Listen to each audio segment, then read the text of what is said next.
Assalamualaikum warahmatullahi wabarakatuh. Selamat pagi anak-anak kuat SMK Negeri 1 Surabaya. Berjumpa kembali dengan Ibu Vina dalam pembelajaran Bahasa Indonesia. Kali ini kita akan belajar materi Bahasa Indonesia kelas 10 semester 1, mengungkap fakta alam secara objektif. Pernahkah kalian melakukan pengamatan terhadap suatu hal atau fenomena tertentu? Pengamatan disebut juga observasi. Observasi sering digunakan untuk menelusuri atau mencari tahu suatu hal dari sebuah fenomena. Observasi biasanya dilakukan dengan meninjau, mengawasi, dan meneliti suatu objek hingga mendapat data yang sifatnya valid.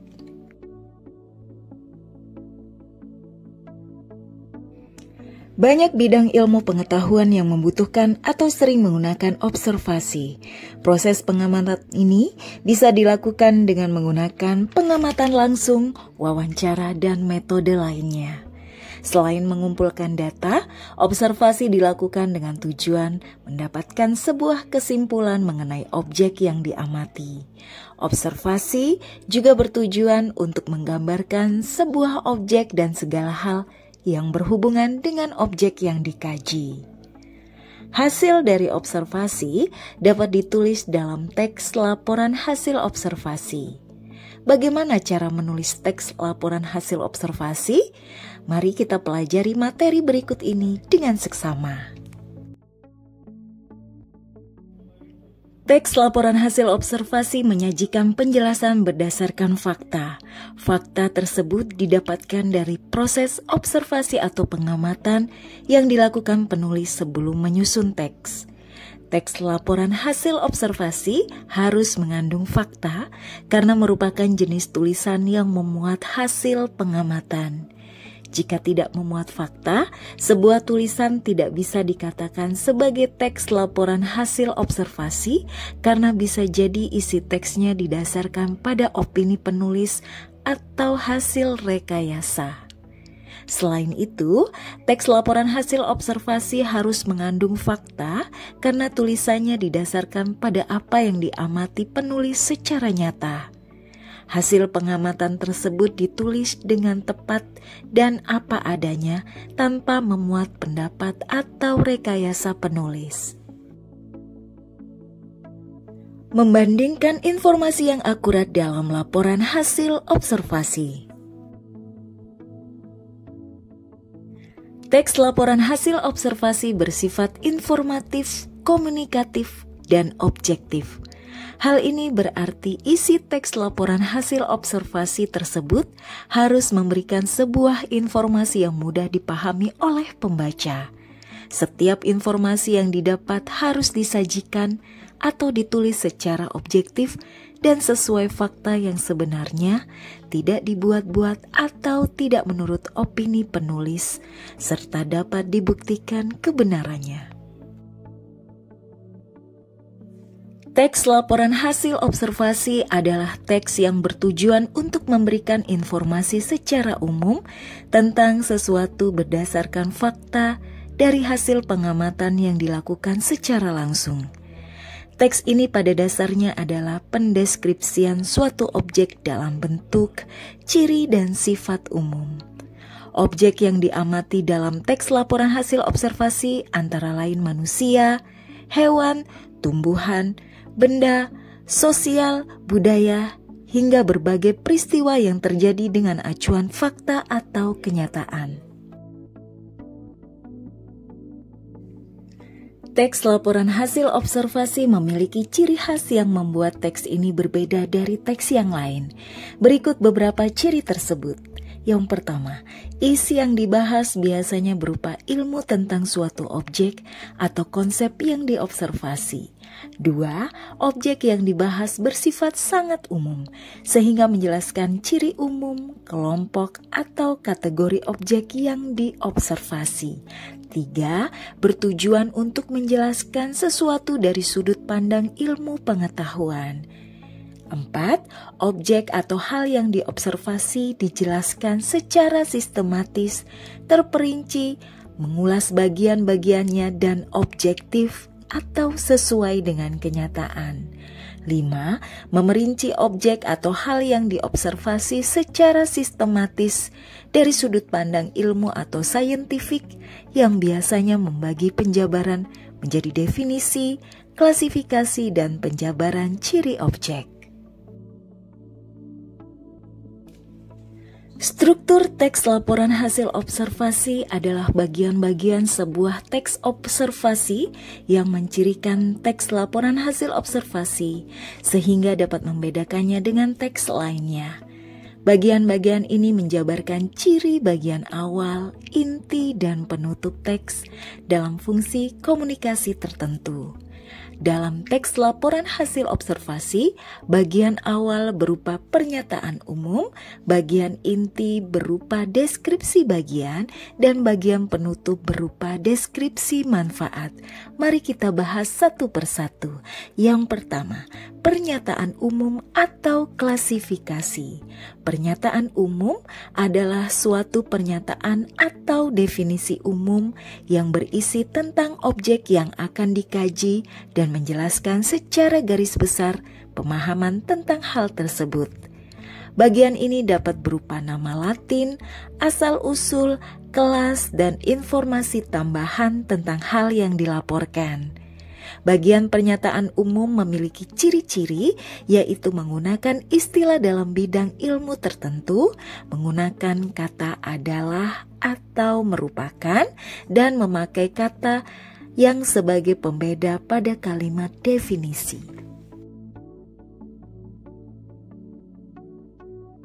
Dua, deskripsi bagian. Deskripsi bagian adalah suatu bagian yang menjelaskan detail atau keseluruhan mengenai objek atau perincian bagian-bagian yang dilaporkan. Pada bagian ini, penulis menggambarkan tampilan, ciri, bentuk, atau fenomena dari hasil pengamatannya. Deskripsi bagian memiliki ciri-ciri yaitu mencantumkan kata khusus dan kalimat-kalimat yang menjelaskan atau memerinci, memakai istilah dalam bidang ilmu, kata baku, dan kalimat efektif, serta menggunakan kata sambung yaitu dan, selain itu, di samping itu, dari segi, perincian jenis kelompok pertama, kedua, dan lain-lain. 3. Deskripsi manfaat. Deskripsi manfaat adalah bagian penutup dari teks laporan hasil observasi. Di bagian ini penulis menutup tulisannya dengan menjelaskan kegunaan, kelebihan, dan manfaat objek yang diteliti. Deskripsi manfaat juga bisa berupa kesimpulan sebagai bagian akhir teks laporan hasil observasi yang menerangkan kesimpulan atau ringkasan umum dari objek yang diteliti. Mengidentifikasi makna kata dan informasi faktual dalam laporan hasil observasi dan sumber lainnya yang mendukung. Laporan hasil pengamatan harus bersifat faktual karena disusun berdasarkan informasi yang benar-benar terjadi. Contohnya, ketika menyusun laporan hasil pengamatan tentang pertumbuhan tanaman tomat, peneliti harus secara jujur menyampaikan berapa pertambahan tinggi tanaman tomat setiap hari hingga berapa lama sampai berbuah. Bahkan, bila tanaman tomat itu mati saat penelitian, maka pengamat pun harus menyampaikannya. Selain faktual, laporan hasil pengamatan juga bersifat informatif. Artinya, memberikan informasi yang berguna mengenai objek yang diamati kepada pembaca. Mengidentifikasi informasi teks laporan hasil observasi. Mengidentifikasi informasi teks laporan hasil observasi adalah kegiatan menentukan atau menetapkan informasi teks laporan hasil observasi.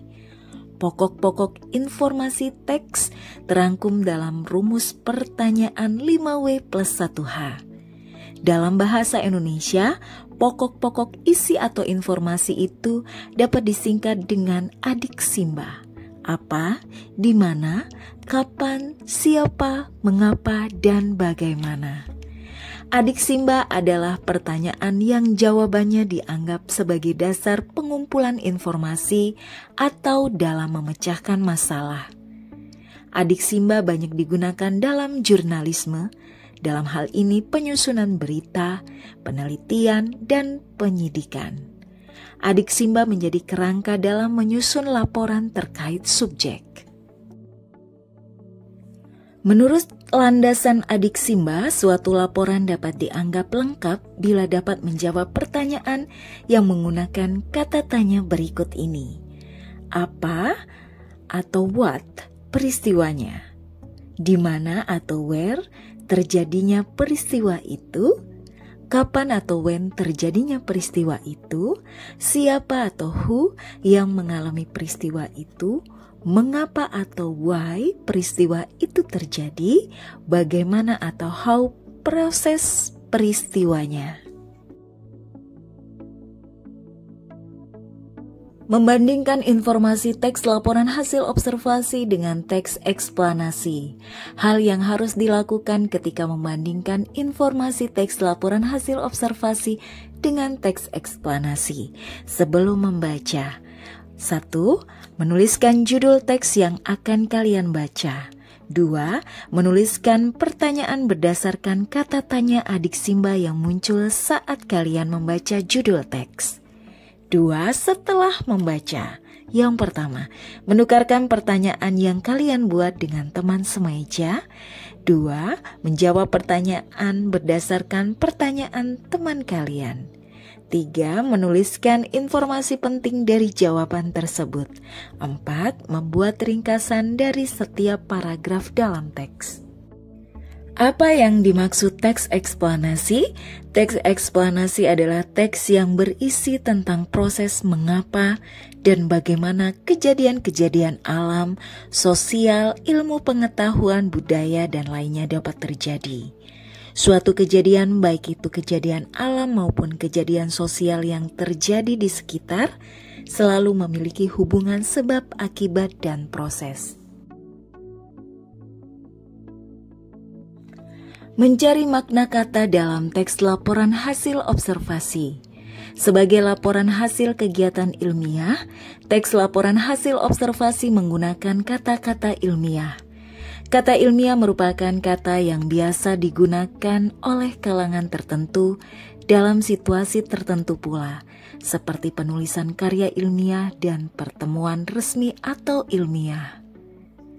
Penulisan teks ini menggunakan bahasa baku atau sesuai kaidah bahasa Indonesia yang baik dan benar, sehingga mudah dipahami dan tidak menimbulkan salah tafsir bagi pembaca. Berikut beberapa cara untuk memahami arti kata-kata ilmiah yang terdapat dalam teks. Yang pertama, membaca teks dengan seksama karena makna kata ilmiah seringkali dijelaskan secara langsung. Perhatikan contoh berikut ini.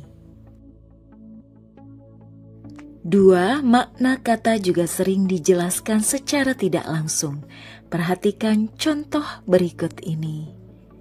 Dari kalimat tersebut dapat disimpulkan bahwa kamuflase merupakan penyamaran yang dilakukan oleh hewan sesuai dengan tempatnya. 3. Melalui petunjuk visual yang terdapat dalam teks. 4. Menggunakan kamus, ensiklopedia, atau thesaurus, baik dalam bentuk cetak maupun daring. Kalian dapat mengakses kamus daring melalui tautan berikut ini. Menggunakan kaidah kebahasaan dalam laporan hasil observasi. Kaidah kebahasaan sangat penting dalam penulisan laporan hasil observasi. Dalam membuat teks laporan hasil observasi harus menggunakan kaidah kebahasaan yang benar. Dengan kaidah kebahasaan yang benar, laporan hasil observasi akan bersifat informatif, komunikatif, serta objektif, sekaligus mudah dipahami oleh pembaca.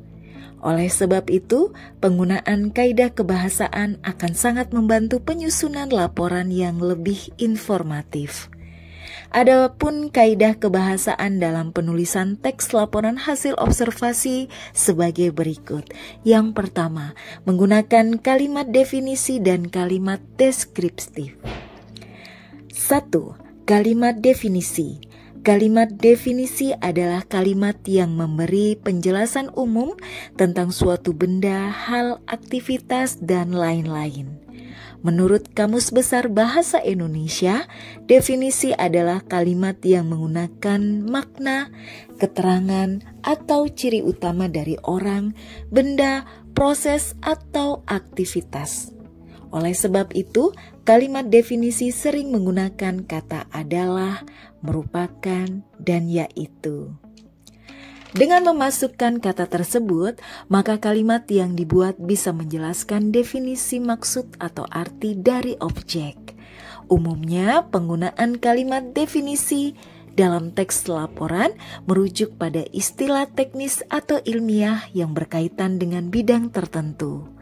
Ciri-ciri kalimat definisi sebagai berikut. 1. Kalimatnya berisi penjelasan arti atau makna dari suatu objek. Jika tidak, sudah pasti kalimat tersebut bukanlah definisi. 2. Penjelasan di dalam kalimat definisi lebih fokus pada sifat umum dan tidak mengarah pada ciri-ciri khusus dari objek tersebut. 3. Penggunaan kata adalah, ialah, merupakan, yaitu, dan yakni. 4. Digunakan dalam karya ilmiah untuk memberikan fakta. 5.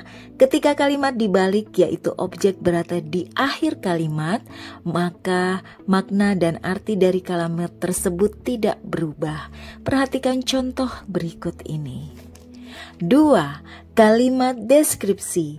Kalimat deskripsi adalah kalimat yang berfungsi untuk menjelaskan sifat, kualitas, atau ciri-ciri suatu objek seperti benda, tempat, barang, atau orang.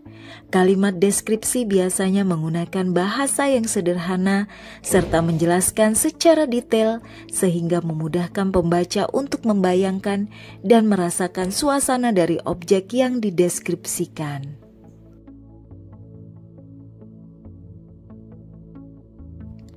Ketika membuat kalimat deskripsi, sangat penting untuk menggunakan kata-kata yang tepat dan menggambarkan secara detail. Misalnya menggunakan kata-kata tebal, tipis, panjang, pendek untuk menggambarkan ukuran atau cerah, gelap, terang untuk menggambarkan cahaya. Ciri-ciri kalimat deskripsi sebagai berikut. Secara umum, kalimat deskripsi berisi penjelasan tentang sifat fisik suatu objek. 2. Kalimat ini dirumuskan seolah-olah pembaca dapat merasakan apa yang dijelaskan oleh penulis. 3. Di dalamnya banyak menemukan ekspresi yang menunjukkan karakteristik atau keadaan suatu objek yang sedang dibahas. 4. Berisi representasi objek yang dibahas secara terperinci. 5. Hal-hal yang dijelaskan biasanya dalam bentuk warna, ukuran, bentuk, rasa, dan sifat lainnya. 6. Objek yang dipaparkan atau dijelaskan dapat dipahami secara panca indera. Perhatikan contoh kalimat deskripsi berikut ini. Kaidah kebahasaan teks laporan hasil observasi yang kedua menggunakan imbuhan di. Kata di sebagai imbuhan memiliki fungsi sebagai kata kerja pasif dan digunakan dalam kalimat pasif. Penggunaan di digabung dengan kata setelahnya. Perhatikan contoh berikut ini. Adapun kata di sebagai kata depan, penulisannya dipisah dengan kata yang mengikutinya. Kata depan di berfungsi menunjukkan arah, tempat, dan waktu. Perhatikan contoh berikut ini. 3. Menggunakan kutipan tidak langsung dan sumber rujukannya. Laporan hasil observasi harus menyajikan data yang akurat karena berupa teks yang bersifat ilmiah. Guna menyajikan data yang akurat sebagai pendukung hasil observasi, kalian dapat menggunakan sumber lain, baik berupa buku, artikel, maupun sumber digital. Penggunaan pendapat seorang penulis atau tokoh berupa intisari atau ikhtisar dari pendapat tersebut disebut dengan kutipan tidak langsung. Untuk membuat kutipan tidak langsung, harus memahami terlebih dahulu informasi yang akan dikutip. Setelah itu, menulis inti dari informasi tersebut dengan menggunakan bahasa sendiri. Kalian juga dapat mengubah struktur kalimatnya menjadi kalimat pasif atau sebaliknya. Semua sumber kutipan yang digunakan harus dicantumkan pada daftar pustaka untuk menghindari plagiasi atau pengambilan karya orang lain tanpa izin. Perhatikan contoh berikut ini. Dua kalimat tersebut termasuk kutipan tidak langsung, namun menggunakan format yang berbeda. Pada kutipan pertama, penulisan sumber rujukan ditulis terakhir dalam kurung. Pada kutipan kedua, nama sumber rujukan dicantumkan di depan tanpa tanda kurung. Hanya tahun terbit buku yang diberi tahun kurung. Kedua kutipan tersebut berasal dari buku yang sama, yaitu buku yang ditulis oleh Suranto yang terbit tahun 2004. Sumber rujukan yang dikutip harus dicantumkan dalam daftar pustaka. Hal tersebut dilakukan untuk menghindari plagiarisme.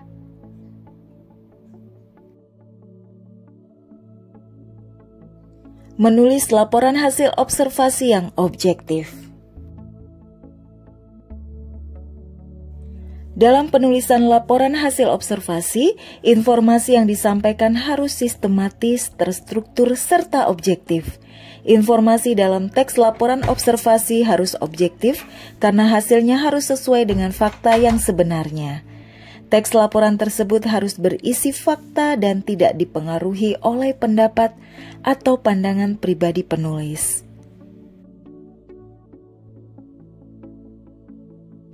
Adapun langkah-langkah menulis teks laporan hasil observasi sebagai berikut. 1.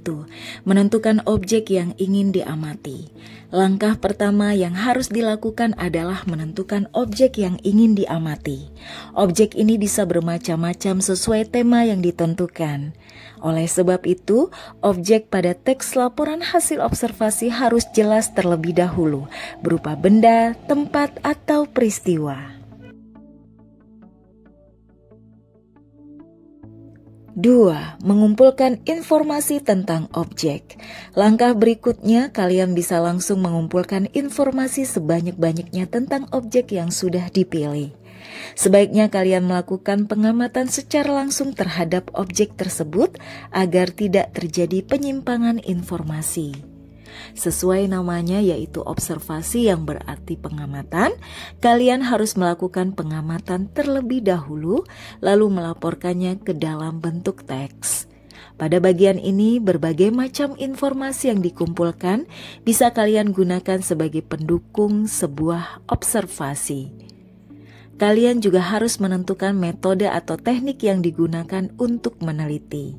Misalnya, kalian akan menggunakan observasi secara langsung, wawancara, atau menggunakan angket. Kalian juga bisa mulai merekam, mencatat, ataupun melakukan pemotretan terhadap suatu objek. 3. Menyusun kerangka teks laporan hasil observasi. Setelah informasi terkumpul, kalian akan menyusun kerangka teksnya. Tuliskan poin-poin penting dan kelompokkan sesuai struktur teks laporan observasi. Berbagai fakta dan data yang sudah dikumpulkan, kemudian dibuat sebuah kerangka kronologi yang runtut. Dalam penyusunan ini, kalian bisa menggunakan pola kronologi atau pola spasial. Pola kronologi atau urutan peristiwa bisa digunakan apabila objek yang diamati berupa benda, manusia, tempat, atau sejenisnya. Jadi, fakta disusun sesuai urutan kejadiannya. Adapun pola spasial atau urutan ruang, fakta disusun sesuai urutan ruang atau tempat. 4. Mengembangkan gagasan utama atau pernyataan umum. Langkah berikutnya adalah mengembangkan pernyataan umum tentang objek yang dibahas. Pernyataan umum bisa berisi pengertian atau definisi tentang objek atau hal lain yang bersifat gambaran umum. Gagasan pokok tersebut dikembangkan menjadi sebuah paragraf.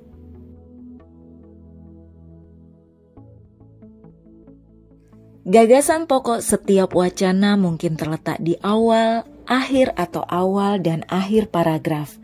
Paragraf yang biasanya di setiap wacana memuat satu pokok pikiran yang terdapat pada kalimat utama, kemudian dijabarkan dalam beberapa pikiran penjelas dalam kalimat penjelas.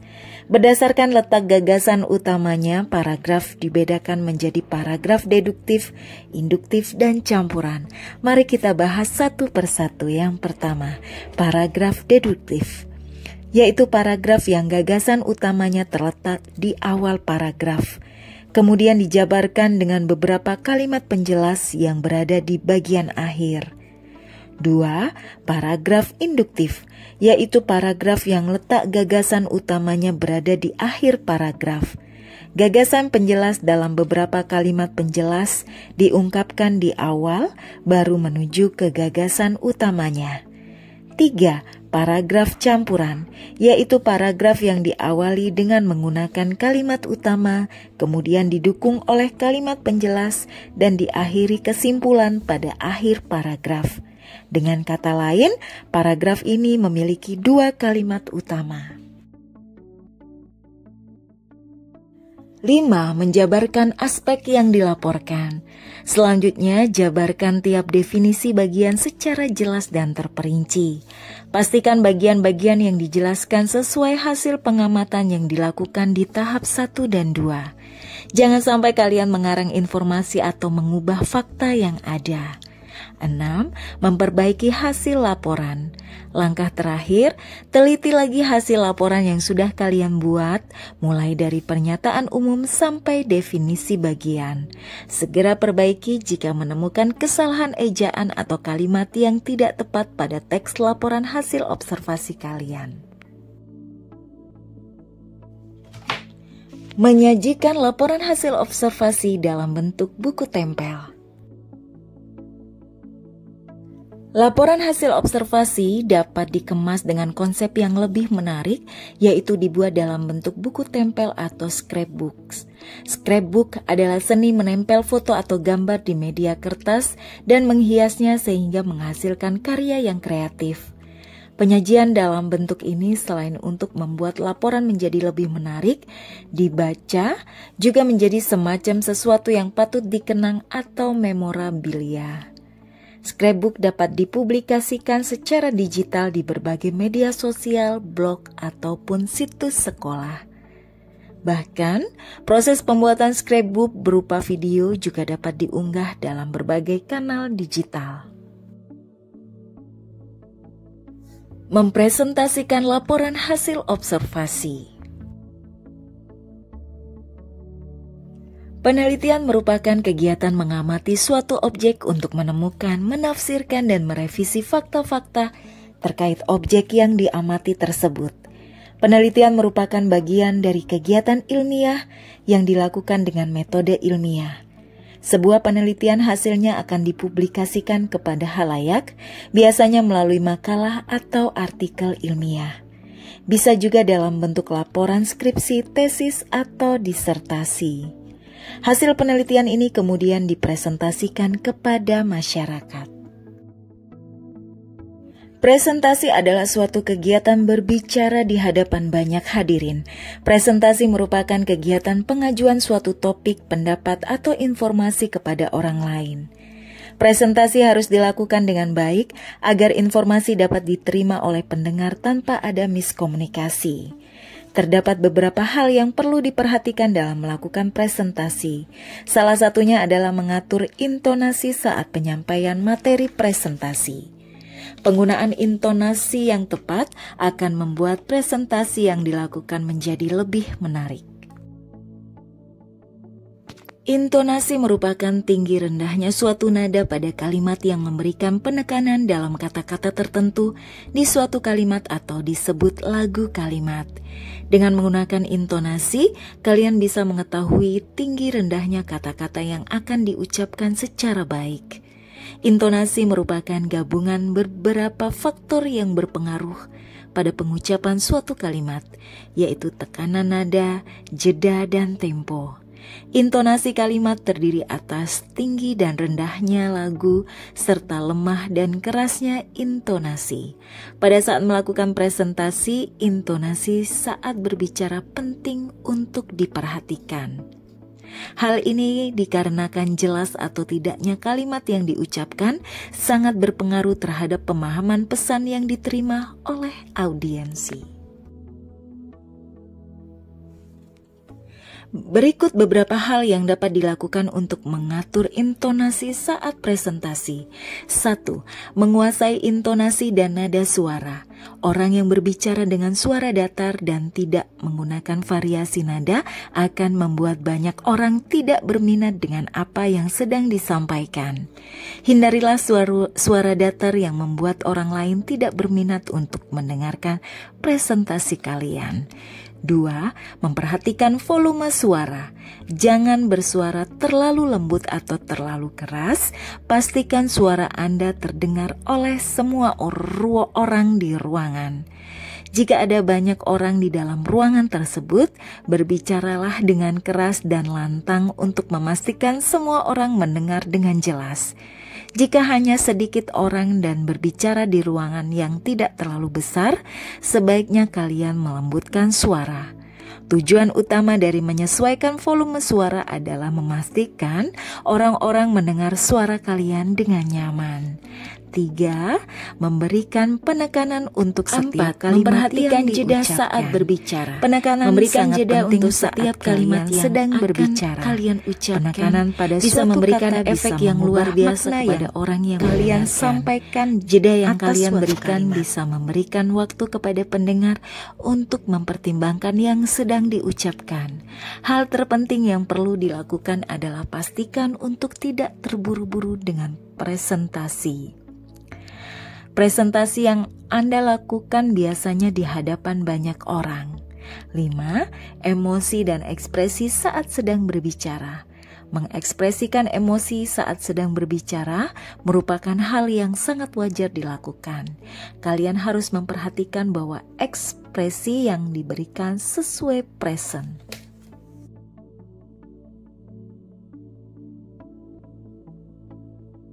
Demikian materi bahasa Indonesia pada pertemuan kali ini. Sampai berjumpa di materi pembelajaran bahasa Indonesia lainnya. Salam dari SMK Negeri 1 Surabaya. Kuat. Wassalamualaikum warahmatullahi wabarakatuh. Sampai jumpa.